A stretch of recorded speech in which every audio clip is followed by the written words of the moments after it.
Hello, my name is Kelly of Live Well with Kel, and today I am sharing with you a story about myself that I have never told anybody. Well, I just told my husband actually for the first time today. I don't even think my mom knows about this. It's something that normally I would be so embarrassed to share. However, I am on a mission to help people become the best version of themselves by taking care of the foundation. What the foundation is, it's your health, it's your nutrition, it's your fitness. It's that piece that so many people struggle with, but really if you take the time to lay a solid foundation and you make habits become, or healthy habits become healthy.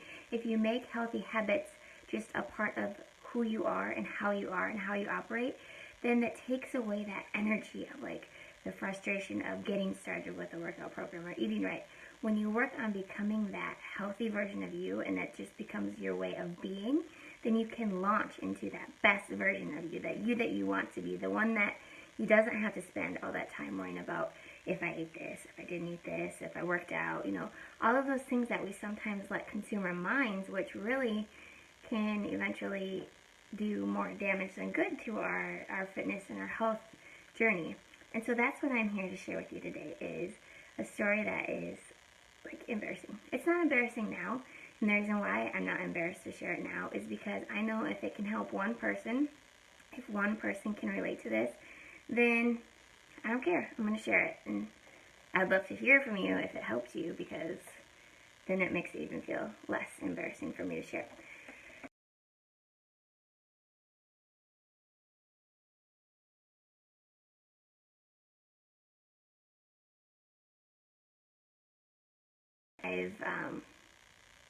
I talk about like how I've eaten really healthy one week and then one week I haven't. But actually, my experiences are more specific than that, even on the day-to-day kind of basis. So it was in high school. I kind of went through this phase of really not eating that much. Like I ate and I was in track, so I wasn't, bulimic or anorexic, but I certainly was not eating enough in comparison to how much I was exercising, and the weight went down quickly, which I felt so awesome and excited about. But, then I stopped running for track. I stopped running 5 miles every day, and I kept eating the same, and I kept, eating more, like I was so hungry. And so I remember this, like, so vividly. It was in high school. I think it was between, like, my junior and senior year.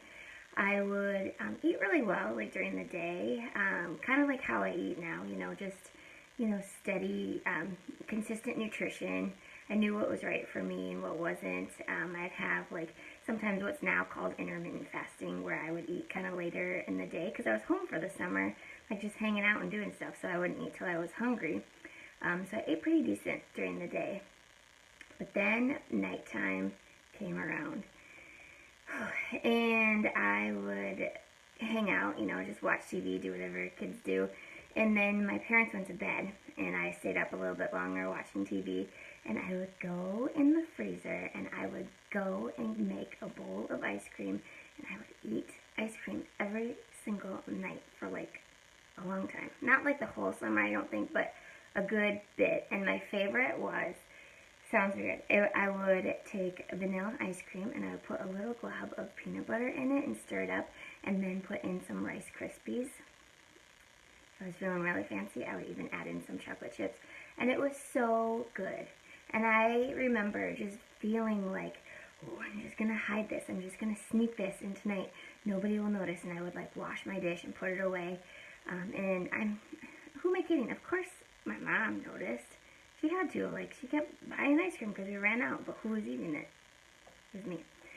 So that happened. I've been there. And so then afterwards, I would eat that ice cream, and I'd feel, like, terrible about myself. I'd feel like, why did you do that? You don't deserve to have that. You're just making yourself fat and all this stuff. And then I'd go to bed, and then I'd wake up the next morning feeling uncomfortable from what I ate, and then it would delay me eating, during the day, and I would be like, okay, now today you're going to be healthy.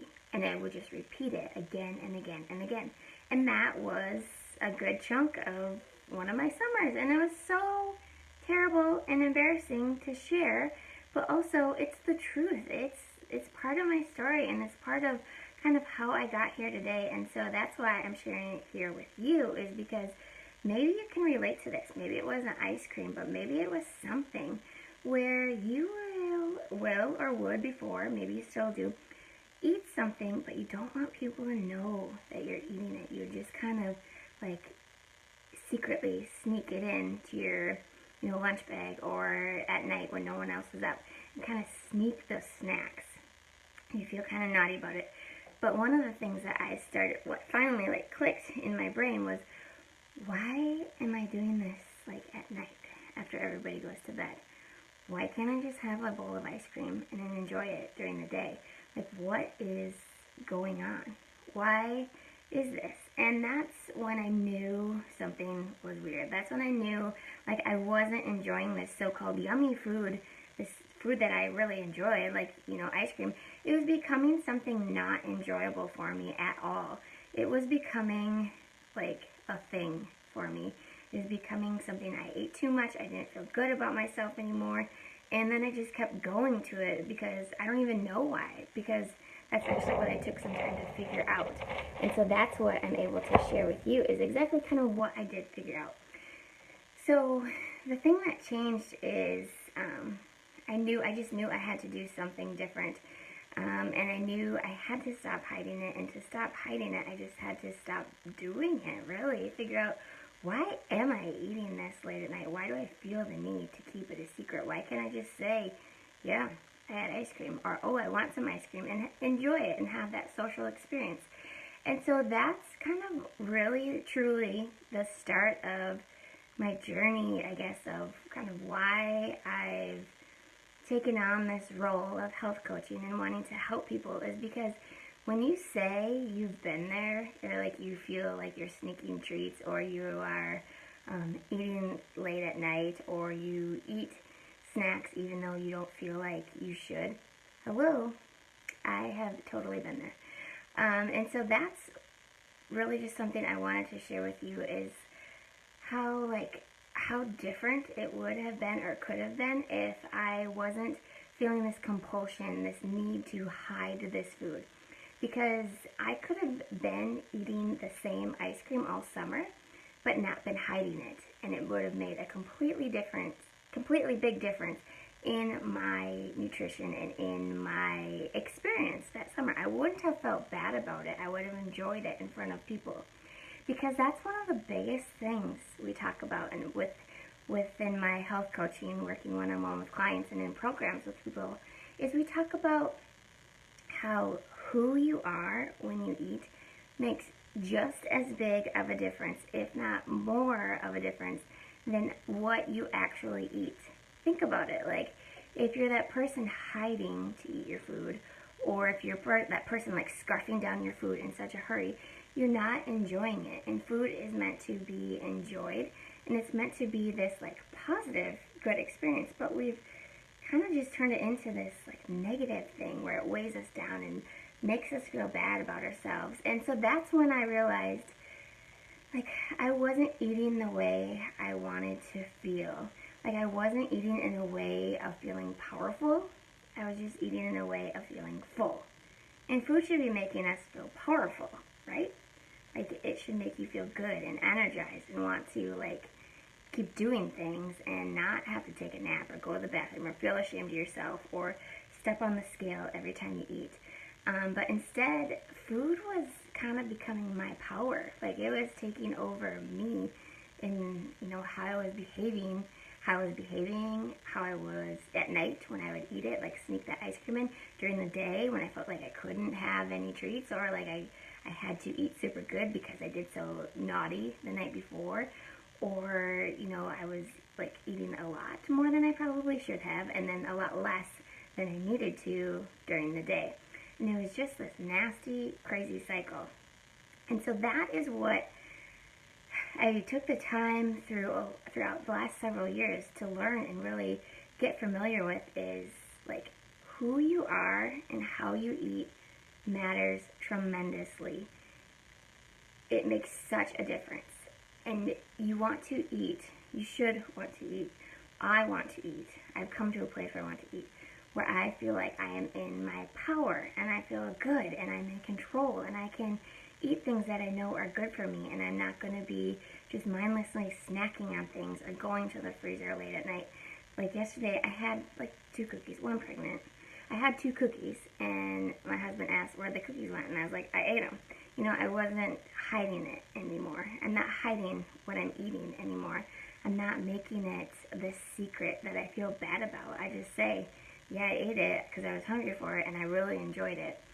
But it's not that easy to get there, and it wasn't that easy for me to get there either. It took time, it took patience, it took a lot of learning. And so that's why I've created this program. It's called Powerfully You Project. And so what it is it helps you, it kind of accelerates the years of struggle or the years of learning about myself that I went through. I've put it together in this kind of accelerated package. It's a 6-week coaching program. It's an online program where you're going to get a different video lesson every single week where we're going to talk about exactly this. You're going to learn about food in a way that you probably have like never even thought to think about food before, and you're going to enjoy food in a different way, and you're going to feel really good. I'm guessing, I'm betting, I'm willing to bet you're going to feel really good about yourself and about your food choices by just learning some new tools, some new techniques, some different shifts that you can do each and every day when you eat. That you don't have to let this food take over your power, but it helps you then become more powerful. See? The Powerfully You Project. That's how I got the name for it. So, yeah, I just wanted to, it felt really important for me to share my story with you and a specific real life instance of when I struggled tremendously with my nutrition, when I had a serious aha moment, needed to wake up, get it together, fix it, and now I'm at a place where I can help other people with it. And that's really what drives my passion, is because I've been that girl late at night, sitting on the couch, watching TV, going for that bowl of ice cream. And now I'm not anymore. And I can help you get there if you trust me, trust the process, trust that trying something different is probably what needs to happen to get those results. So thank you so much for listening to this story. I'd love to hear, you can hit a comment below or send me a message if it relates to you or if you identify with some part of this. Like I said, it's kind of embarrassing to share, so if I know if it helps somebody, then it makes it so worth it. And if you don't tell me, that's okay too. And one more thing. I'm doing a giveaway. Here we go. This book is called A Tribe Called Bliss. So I have a Facebook group called Launching Into You, where we talk about just exactly what I talked about. Like, you become that best version of you that you're meant to be, that you want to be, when you take care of that foundation of your nutrition and your fitness. And in that group, I share my best tips, my number one kind of go-to pieces of information and tools. And it's also a community of people kind of cheering each other on, like, yeah, you can do this, we're doing it together, I've been there, struggled, let's celebrate your, celebrations, your little or big milestones.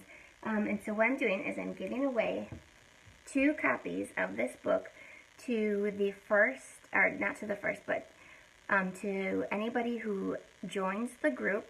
I'll put the link for the group below. Anybody who joins the group, and then also invites 2 friends to join the group as well.